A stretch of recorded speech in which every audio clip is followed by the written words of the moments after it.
يا حامل القرآن قد خصك الرحمن بالفضل والتيجان. السلام عليكم ورحمة الله وبركاته. بسم الله الرحمن الرحيم. الحمد لله رب العالمين وصلى الله وسلم وبارك على رسوله الأمين وعلى آله وصحابه المتبعين صلاة وسلاما دائمين متلازمين في كل وقت وحين. اللهم علمنا ما ينفعنا وانفعنا بما علمتنا وزدنا علما وفقها وإخلاصا في الدين. اللهم اجعلنا وآباءنا وأمهاتنا وأساتذتنا وأقرباءنا من ورثة جنة النعيم برحمتك يا أرحم الراحمين. പ്രിയപ്പെട്ട മുതഅല്ലിമീങ്ങളെ, നാം ഇപ്പോൾ പഠിക്കാൻ ഉദ്ദേശിക്കുന്നത് ജൗഹറത്തു തൗഹീദ് എന്ന കിതാബാണ്.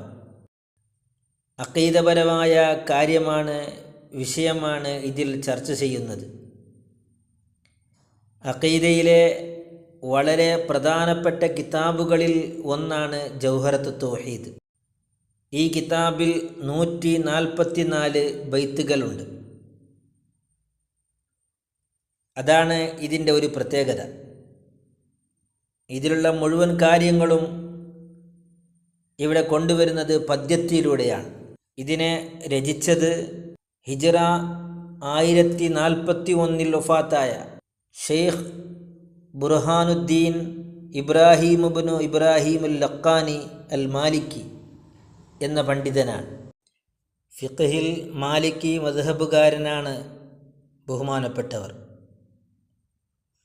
ഇത് രചിക്കാനുണ്ടായ കാരണം പറയുന്നത് ബഹുമാനപ്പെട്ട മുത്തുനബി സല്ലല്ലാഹു അലൈഹി വസല്ലമ തങ്ങൾ ഉറക്കത്തിൽ ബഹുമാനപ്പെട്ടവരോട് ഈ കിതാബ് എഴുതാൻ നിർദ്ദേശിക്കുകയും ഉടനെ ഉറക്കത്തിൽ നിന്ന് ഉണർന്ന് അതേ രാത്രിയിൽ 144 ബൈത്ത് അടങ്ങുന്ന ഈ കിതാബ് രചിക്കുകയും ചെയ്തു എന്ന് പറയപ്പെടുന്നുണ്ട്. അതല്ല, തൻ്റെ മശായിഖന്മാരിൽപ്പെട്ട ഒരു ഷെയ്ഖ് ഇദ്ദേഹത്തെ കാണുകയും അഖീദയിൽ ഒരു കിതാബ് രചിക്കാൻ നിർദ്ദേശിക്കുകയും അതനുസരിച്ച് ഈ കിതാബ് രചിക്കുകയും ചെയ്തു എന്നും പറയപ്പെടുന്നുണ്ട്. വല്ലാഹു അലം.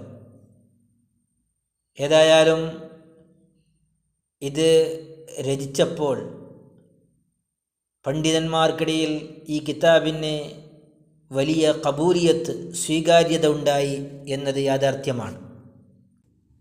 അശ്അരി ത്വരീഖത്തനുസരിച്ചാണ് ബഹുമാനപ്പെട്ടവർ ഈ കിതാബിൽ സംസാരിക്കുന്നത്. ഇത് രചിച്ചപ്പോൾ ഒരുപാട് പണ്ഡിതന്മാർ ഇതിനിക്ക് ശറഹ് എഴുതി.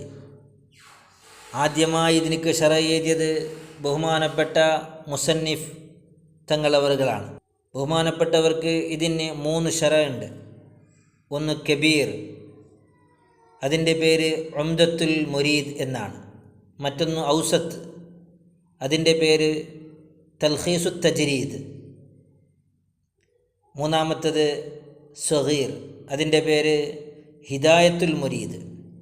ഇങ്ങനെ 3 ശറഹ് ബഹുമാനപ്പെട്ട ജൗഹറത്ത് തൗഹീദിൻ്റെ മുസന്നിഫ് ബുർഹാനുദ്ദീൻ ഇബ്രാഹിം അൽ-ലഖാനി അവരാണ് ആ 3 ശറഹ് ആദ്യമായി എഴുതിയത്. അതിനുശേഷം തൻ്റെ മകൻ ഷെയ്ഖ് അബ്ദുസ്സലാം എന്ന പണ്ഡിതൻ ഇതിനിക്ക് ശറഹ് എഴുതി. തുടർന്ന് മാലിക്കി പണ്ഡിതന്മാർ, ഒരുപാട് പണ്ഡിതന്മാർ ഇതിനിക്ക് ശറഹ് എഴുതിയിട്ടുണ്ട്.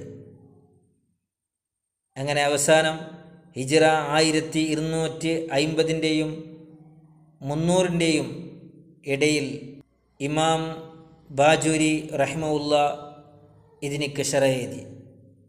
അവരുടെ ശറഹിൻ്റെ പേരാണ് തുഹ്ഫത്തുൽ മുരീദ്. അങ്ങനെ ചുരുക്കി പറഞ്ഞാൽ വളരെയധികം ഖബൂലിയത്തുള്ള, സ്വീകാര്യതയുള്ള ഒരു കിതാബാണ് നാം പഠിക്കാൻ ഉദ്ദേശിക്കുന്ന ഈ ജൗഹറത്തു തൗഹീദ്. ഇൻഷാ അല്ലാഹ് അടുത്ത ക്ലാസ്സുകളിലായി നമുക്ക് ഈ കിതാബ് കൂടുതലായി പഠിക്കാം. അള്ളാഹു തൗഫീക്ക് നൽകട്ടെ. ആമീൻ യാ റബ്ബൽ ആലമീൻ. വസല്ലല്ലാഹു അലാ ഖൈരി ഖൽഖിഹി സയ്യിദിനാ മുഹമ്മദിൻ വ ആലിഹി വസഹബിഹി വസല്ലം. അസ്സലാമു അലൈക്കും വറഹ്മത്തുള്ളാഹി വബറകാതുഹു.